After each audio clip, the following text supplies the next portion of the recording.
Ya, Bismillahirrahmanirrahim. Assalamualaikum warahmatullahi wabarakatuh. Selamat siang, teman-teman sekalian.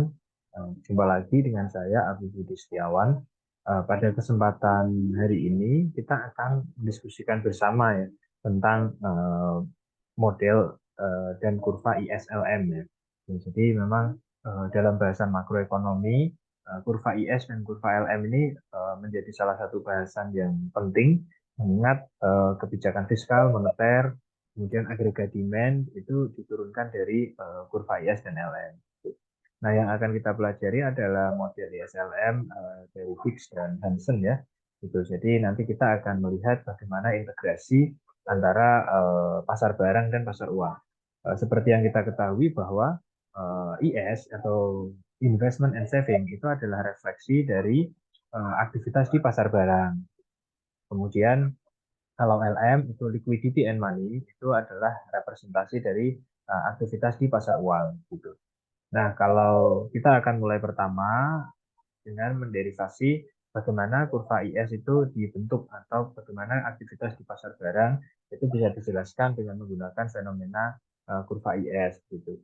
Nah, kita bisa ketahui bersama bahwa permintaan agregat sebagai ujung ya itu amat ditentukan oleh konsumsi dan investasi ya. Kalau kita ingat bahwa Y itu adalah fungsi dari C tambah I tambah G ya, tambah ekspor neto jika perekonomiannya terbuka. Nah, oleh karena itu kurva IS itu merepresentasikan bagaimana pengaruh dari investasi dan saving terhadap output gitu. Nah, akan tetapi ada satu variabel yaitu tingkat bunga yang mempengaruhi aktivitas di pasar barang gitu. Di kurva IS dijelaskan bahwa tingkat bunga yang turun itu akan meningkatkan investasi. Kira-kira gitu. Kenapa? Karena dengan tingkat bunga yang rendah, tingkat pengembalian investasi jadi menguntungkan dibanding apabila tingkat bunganya naik. Gitu. Jadi tingkat pengembalian investasi akan rendah justru karena orang harus membayar bunga lebih tinggi ya. Sehingga return investasinya tidak akan optimal dengan asumsi uang dari investasi kan diperoleh dari lembaga keuangan ya. Gitu. Nah, teman-teman ini kita bisa menderivasi kurva IS dengan menggunakan 4 kurva. Jadi yang pertama kita akan lihat fungsi investasi dulu yang di sisi A ini ya, yang di kiri atas. Ini adalah kurva fungsi investasi. Di sini kita bisa ketahui bahwa kurva ini berslope negatif ya. Gitu. Artinya investasi itu berbanding terbalik dengan berhubungan negatif ya dengan tingkat bunga. Sumbu vertikal ini adalah tingkat bunga, sedangkan sumbu horizontal ini adalah investasi.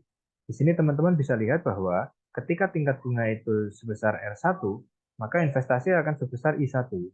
Tapi apabila tingkat bunga itu turun sebesar R0, maka investasi akan naik menjadi 0. Nah, di sini kita bisa lihat bahwa ternyata investasi itu berhubungan negatif dengan tingkat bunga.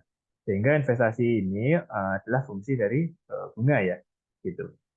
Seperti yang tadi kita jelaskan, kenapa kok ketika investasi itu naik, itu tingkat bunganya turun, atau kalau tingkat bunganya turun, investasinya jadi naik ya, karena tadi return investasi akan lebih tinggi, orang akan lebih plan investmentnya akan naik kalau tingkat bunganya itu rendah, karena returnnya akan lebih menguntungkan dibanding kalau tingkat bunganya naik.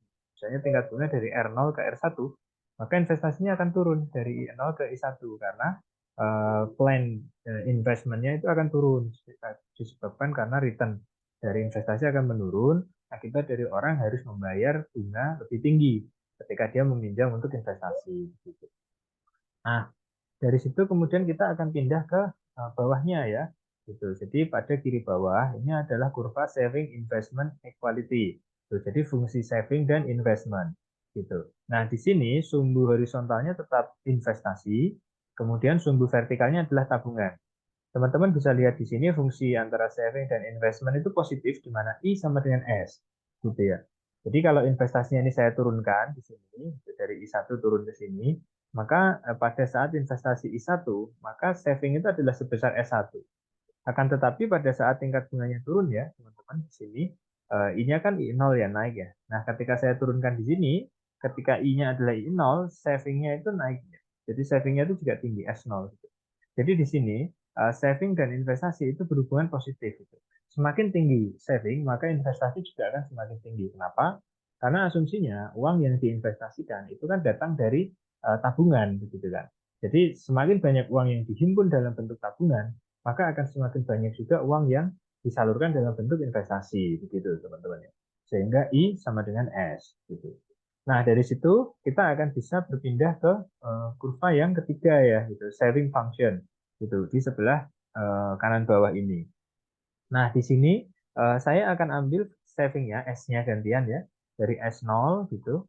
Saya akan tarik ke kanan, ya, dari S0, kemudian S1, saya tarik ke sini. Nah, di sini teman-teman bisa lihat bahwa antara saving dan output itu berhubungan positif ya, gitu. Nah, kurvanya berbentuk diagonal ke kanan. Jadi artinya ketika savingnya itu sebesar S1 di sini, saving sebesar S1, maka outputnya sebesar Y1. Gitu. Tapi ketika savingnya itu naik menjadi S0 gitu, di sini, maka Y-nya juga akan naik ya menjadi Y0 gitu. Nah, kenapa ketika saving naik itu output juga naik? Itu jawabannya adalah dari sini, teman-teman. Jadi ketika saving naik itu kan diikuti dengan investasi yang naik ya. Gitu. Nah, investasi yang naik itu berarti kan mengakumulasi eh, terjadinya produksi ya gitu. Sehingga produksi akan naik seiring dengan naiknya saving yang disebabkan karena investasi yang naik begitu teman-teman. Maka di sini saving adalah fungsi dari Y ya, S sama S dalam kurung Y gitu. Nah, teman-teman kalau lihat di sini kurva saving itu dimulai dari minus ya gitu. Kenapa? Ya karena kan MPS ya teman-teman ya. Jadi fungsi saving itu kan minus C0 ditambah satu min apa namanya D YD ya gitu. Jadi ketika orang itu nggak punya pendapatan gitu di sini, maka kan savingnya menjadi minus kan karena ada saving otonom. Jadi sebenarnya orang hutang dulu ya. Makanya fungsi saving itu diangkat dari minus gitu, tidak dari nol seperti yang lain. Gitu kira-kira teman-teman. Karena asumsinya kalau nggak punya income ya orang harus hutang gitu. Jadi savingnya minus. Gitu. Nah, di sini berlaku hukum yang sifatnya positif ya. Gitu. Nah, kalau sudah, maka kita akan bisa membentuk kurva IS, teman-teman. Jadi di sini Y-nya saya tarik ke atas ya, Y1. Maka ketika outputnya sebesar Y1, tingkat bunganya sebesar R1 ini, teman-teman. Gitu. Jadi saya ambil dari yang investasi, tapi ketika tingkat bunganya itu turun ke R0, gitu, saya ambil dari yang sebelah kiri atas ini punyanya investment, itu outputnya justru naik menjadi Y0 gitu. Nah, pada saat tingkat bunga itu turun, justru outputnya itu akan naik. Kenapa? Karena pada saat tingkat bunga itu turun, investasi akan naik, teman-teman. Gitu. Nah, sehingga ketika investasi naik, maka output akan naik.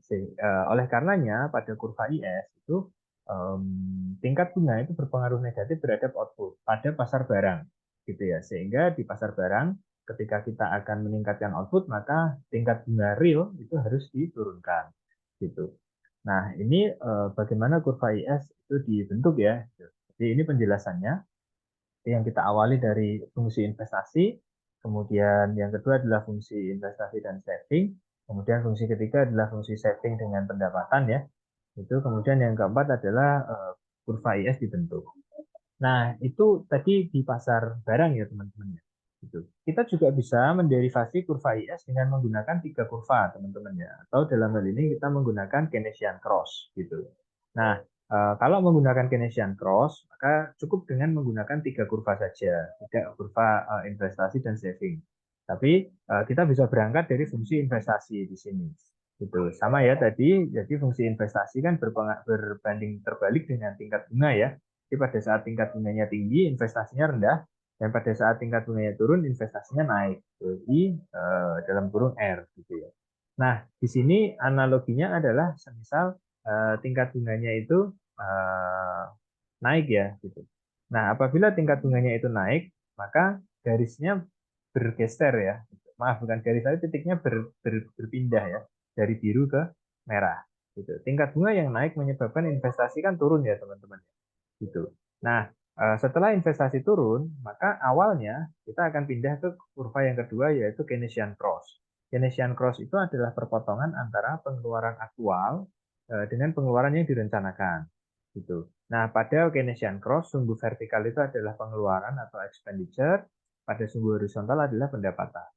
Nah, pengeluaran aktual itu adalah Y sama dengan E, artinya output sama dengan expenditure. Sedangkan pengeluaran yang direncanakan atau E itu adalah hasil dari konsumsi tambah investasi tambah pengeluaran pemerintah. Nah, perpotongan ini menghasilkan Keynesian cross, sehingga pada equilibrium sebesar ini, misalnya E1, maka output adalah sebesar Y1. Gitu.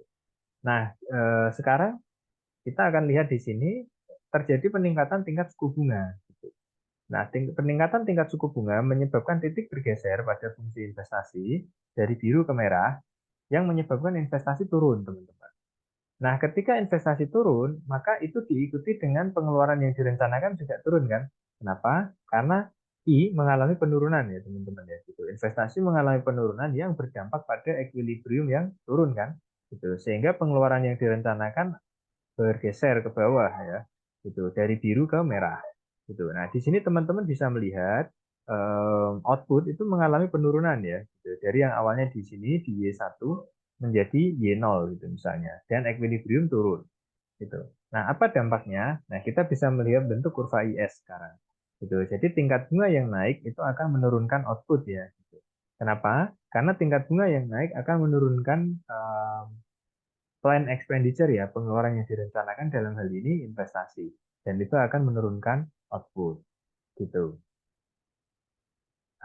Oke. Jadi itu bagaimana tadi kurva IS dibentuk ya teman-teman. Itu adalah aktivitas di pasar barang. Gitu. Selanjutnya kita bisa melihat bagaimana aktivitas di pasar uang, gitu ya. Gitu. Jadi kalau di pasar uang itu kurvanya adalah kurva LM ya, gitu. Jadi itu singkatan dari liquidity and money, gitu. Jadi permintaan akan uang itu sangat dipengaruhi juga oleh tingkat suku bunga gitu. Jadi di sini the demand for money is a demand for real balance because people hold money for what it will buy gitu ya. Jadi permintaan akan keseimbangan ya, keseimbangan real itu sangat bergantung pada real income dan tingkat bunga gitu. Nah, kita bisa juga menderivasi kurva LM sekarang. Bagaimana kurva LM itu diderivasi? Nah, kurva LM itu ada di yang bagian D, teman-teman, kiri bawah. Jadi dia tidak seperti kurva IS ya, yang berslope negatif. Kalau kurva LM itu berslope positif ya. Gitu. Jadi pada sumbu vertikal tingkat bunga dan sumbu horizontal itu output ya di pasar uang. Maka kalau di LM itu tingkat bunga yang naik menyebabkan pendapatannya naik, gitu teman-teman. Gitu. Nah, kita bisa awali bagaimana kurva LM diderivasi dengan menggunakan kurva transaksi akan permintaan uang, gitu ya. Jadi MT permintaan uang, sedangkan Y itu adalah pendapatan ya, gitu, pendapatan real. Gitu. Di sini slope-nya positif ya. Artinya apa? Ketika permintaan akan uang sebesar MT1, maka pendapatan sebesar Y1. Tapi ketika permintaan akan uang naik menjadi MT0, maka pendapatan juga naik, teman-teman.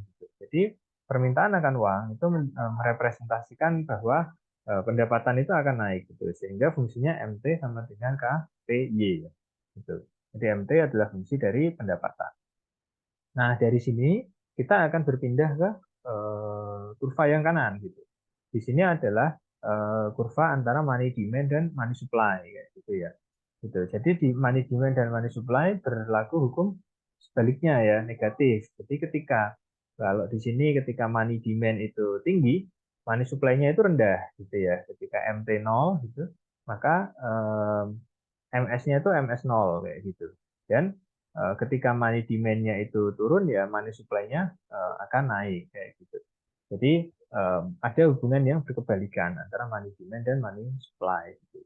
Sehingga ketika saya turunkan ke kurva yang ketiga, maka saya akan bisa menyusun kurva pada sumbu vertikal adalah tingkat bunga dan pada sumbu horizontal adalah permintaan akan uang untuk motif spekulasi ya gitu. Nah, di sini karena permintaan akan uang itu sangat bergantung ya pada permintaan akan uang, maaf, penawaran akan uang juga, maka di sini ketika tingkat bunganya itu tinggi, teman-teman, maka permintaan akan uang untuk motif spekulasi itu rendah. Gitu. Jadi ketika tingkat bunganya itu R0, maka permintaan uang untuk motif spekulasi MS0. Gitu. Tapi ketika tingkat bunganya turun, maka permintaan untuk motif spekulasi itu naik, teman-teman. Gitu. Nah, artinya apa? Artinya ketika tingkat bunga tinggi, orang cenderung nggak ingin spekulasi, gitu. Tapi dia cenderung ingin untuk mungkin menaruh uangnya di instrumen yang aman, gitu. Nah, sehingga dari situ kita akan bisa berpindah ke sini bahwa ketika tingkat bunga itu sebesar R0 gitu ya, tinggi, maka output adalah sebesar Y0 gitu, tinggi ya. Tapi ketika tingkat bunganya itu turun sebesar R1, maka output juga akan turun gitu ya. Kenapa output turun? Karena permintaan akan, maaf, permintaan uang untuk spekulasi itu akan menjadi rendah kayak gitu. Jadi di pasar uang itu kondisinya seperti ini, teman-teman. Jadi eh, ketika misalnya terjadi hubungan yang proporsional antara money income, jadi pendapatan akan uang dengan permintaan akan transaksi uang ya. Gitu. Jadi ada hubungannya proporsional naik gitu. Jadi ketika permintaan transaksi akan uang tinggi ya pendapatan dari uang itu tinggi. Gitu. Kemudian pada kurva yang kedua itu mengidentifikasi di mana secara mekanis eh, hubungan ya antara money supply dengan money demand itu bersifat berkebalikan gitu. Nah, kemudian kalau yang ketiga merepresentasikan hubungan antara permintaan uang untuk motif spekulasi ya dengan tingkat bunga gitu. Jadi makin tinggi tingkat bunga justru permintaan uang untuk spekulasi akan rendah karena orang akan menaruh uangnya untuk motif yang jaga-jaga ya saving gitu. Nah, yang terakhir bagaimana LM dibentuk gitu teman-teman. Nah, itu kalau kita menurunkan kurva LM dengan 4 kurva. Kita juga bisa menurunkan kurva LM dengan menggunakan 3 kurva gitu.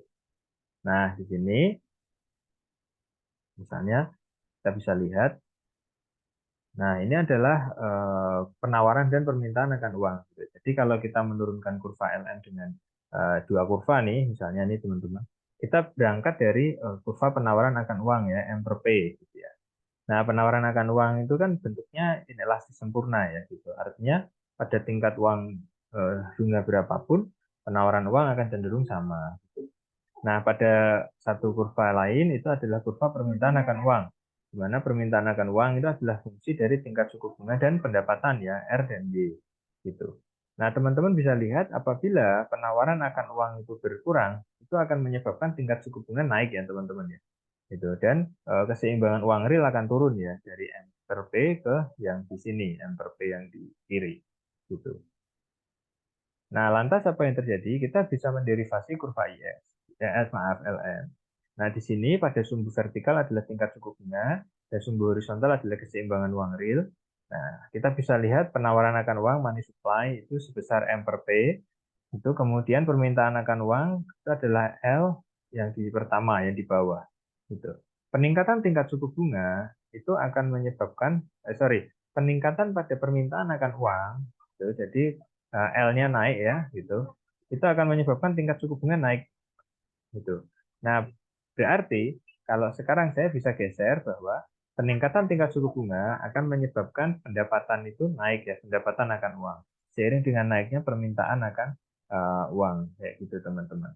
Nah, di sini dijelaskan bahwa kenaikan pendapatan itu akan meningkatkan permintaan akan uang di sini. Jadi ketika Y naik ya permintaan akan uang naik, akan menggeser L naik kanan. Nah, ini disebut dengan kenaikan permintaan transaksi untuk uang. Itu kira-kira teman-teman. Nah, cara menggeser kurva LM bagaimana? Nah, misalnya ini penawaran akan uang turun ya, gitu.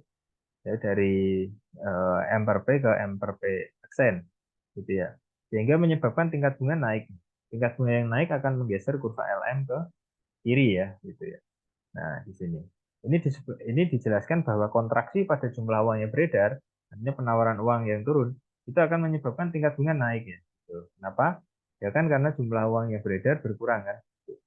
Nah, eh, ini akan menaikkan tingkat suku bunga, di mana tingkat suku bunga ini akan menyeimbangkan pasar uang. Jadi penawaran uang yang turun itu akan diikuti dengan tingkat suku bunga yang naik.